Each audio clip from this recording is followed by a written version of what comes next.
What's happening? Okay, so last video we talked about what are good healthy fat examples, what can we get from the store, what can we buy, right? Show some visuals up on the board. Now we're going to talk about fats or things we want to try to limit or avoid. Again, it's not my job to be the food police, and it's not my job to tell somebody to not have something or they can't have something. That is not the mindset that I want anyone watching this video to go into, right? All these different things here, right? We have them once a week, twice a week, right? Not a big deal, but it's if we're having them every single day, if we're having them multiple times throughout the week, where puts us in a position where we're not choosing the best quality fuels and options that we could stick in our body. It's going to give us the best possible results. Okay.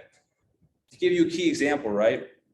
If I have an athlete who just absolutely hates salad, right? Or just doesn't like the taste of salad, but they love ranch. And I'm able to say, hey, would you be able to try some salad if I allowed you to stick a little bit of ranch on it? Oh yeah, for sure. Absolutely. If I can use ranch, I'll definitely eat some salad. No problem. Right. So if that athlete in that case hardly ever got vegetables on his plate, right? And now by just letting him add a little bit of ranch to salad, now we're getting greens and micronutrients like vitamins and minerals on his plate that he wasn't or she wasn't doing before. That's a huge win, right? And yeah, it's not the best quality dressing that we could essentially use, but it pushed them in a direction that improved the quality they're eating or what they're eating. Now, the next step to that view, okay, hey, maybe instead of ranch dressing all the time, could you use a vinaigrette or an Italian dressing, okay? Or maybe an olive oil based dressing that's going to be a little bit higher quality. Yeah, I can try that a couple times a week, but I still want to stay with ranch like a majority of the time. Awesome. So then let's say we get 2 out of those 5 days or 2 out of 7 days if they had a salad every single day. And now they're including some more other healthy fat dressings or better quality dressings onto their salad, right? Now we just added vegetables onto their plate, okay? They're starting to see that eating vegetables has helped them and it's important for them. And now they're willing to give a couple of days off to us to switch to a better option. So you can see there's 2 or 3 ways where we progress and help the athlete, even though someone may say, well, that's not a big change. That's not going to make a big deal. Well, in a lot of ways it is, because the person is being open-minded and they're also willing to have a growth mindset to change their mind on, some of the examples and recommendations that we're trying to provide to them. And if it's then having a positive benefit on their performance, they're probably not going to want to go back to the old behaviors of not including any fruits and vegetables at all. Now they included them, they feel a little bit better, so now they want to consistently keep doing it. And now we've just added tools to the athlete's toolbox, and now they've also improved their overall intake and the quality of choices that they're eating by adding something that most people would say, don't eat it, get away from it, it's bad for you, stop it, right? That's not the verbiage or language we want to use. There's always a place for everything, and there's always times in our week where we can have these things, again, once in a while. You got 21 meals a week. If we have this, well, let's even look at these, right? If we have fried food or Alfredo once or twice a week, again, it's not really a big deal. All right. So we have to think about what's the situation, how often are you using it? Okay. And are we able to include other good options around these food options? Or are we able to slowly cut back and add other higher quality foods to go in from there? Now, I got a little bit out of topic, as you can see.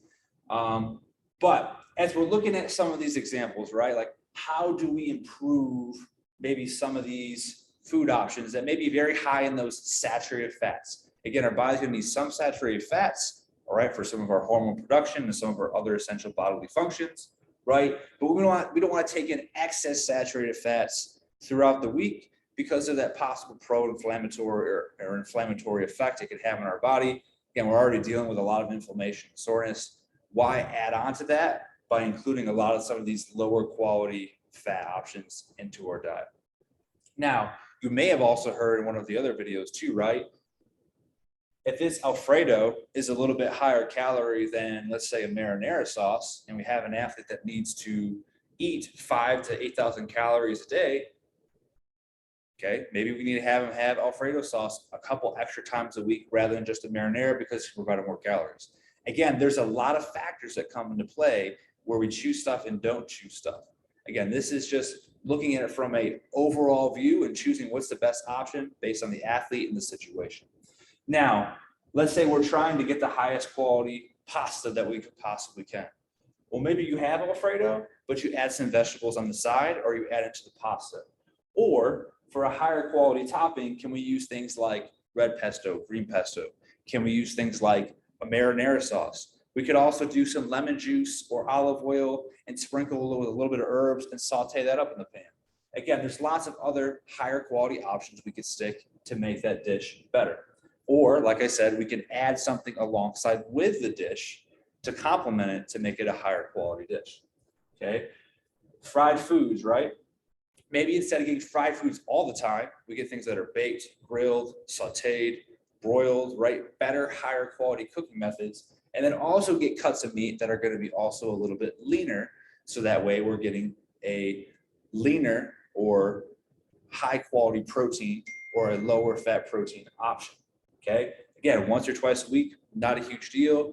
Eating them all the time could possibly, again, make you feel slow, sluggish, nauseous, sick, and just maybe, again, at the end of the day, make you not feel great in general. Or you can see in the back here, one of everyone's favorite, especially if you're in the South, everyone loves a good biscuit. Again, I myself love to go out once or twice a week, get myself pizza, maybe go have breakfast, have something that's not 100% what I eat typically every day, but it's just something I enjoy and what I like to do when I'm eating out with friends, family, or my significant other. Okay, if we have a biscuit, all right, if I'm at breakfast time, all right, maybe I have a biscuit once or twice a week or once a week. What are other high quality options that I could substitute, right, that are not going to have maybe some of those high saturated fat or some of those unhealthy fats in them? I could do whole grain toast, whole grain English muffins. I could do bagels, whole grain cereals. You could do oatmeal. You could do grits, right? There's lots of different things you could essentially substitute or swap in and out for those options that you could easily buy at the store. Or if you're at a fueling station, in a lot of cases, they're going to have, 2, 3, 4, even sometimes more than that, carb options that you can choose from. So that way you're not restricted just to one specific option. You have lots of different things to choose. And at the end of the day, it's always going to come down to choice, right? You have the choice every single day, what you stick in your mouth, what you put on your plate, and the snacks you put in your bag, and the fluids that you choose. So if you want to optimize your performance, right, it's going to be your choice to make the higher quality decisions to ultimately help put you in the best position to perform at the level that you specifically want to, okay? Nobody else is. Now, if you don't know the information, one, it's probably why you're watching this video, but two, try to ask questions, ask lots of questions, communicate, try to figure out the answers. Go to sources that are reputable on social media or on the web, right? Who are actual sports dietitians, right? Who actually have a degree or possibly a doctorate in nutrition. There is 90% of the stuff on social media is a lot of BS, okay, to be absolutely honest with you. So as you're sifting through a lot of this information, as you're going through social media, Google, all these different searches, YouTube, make sure you're looking at options and people that actually have a background or credentialed or have a specified degree that signifies that they're a professional in the field that knows a lot about this information, right? And they're able to give you the best possible, okay, research-backed information so that you can then make the best possible choices for yourself. Watching a TikTok video that says, oh, eat cabbage soup for a week and that's going to help you lose weight, probably is by some Joe Schmo that lives in Idaho, probably isn't going to be the best possible video for you to watch. Whereas if you have a dietitian from X pro team or X college, where that has 5 to 10 years of experience specifically working with athletes in sports nutrition, probably going to be the individual you want to more so go towards because they're going to have more experience working with athletes in general to give you better information that you can take, use, apply, and then add that to your toolbox to become a better athlete.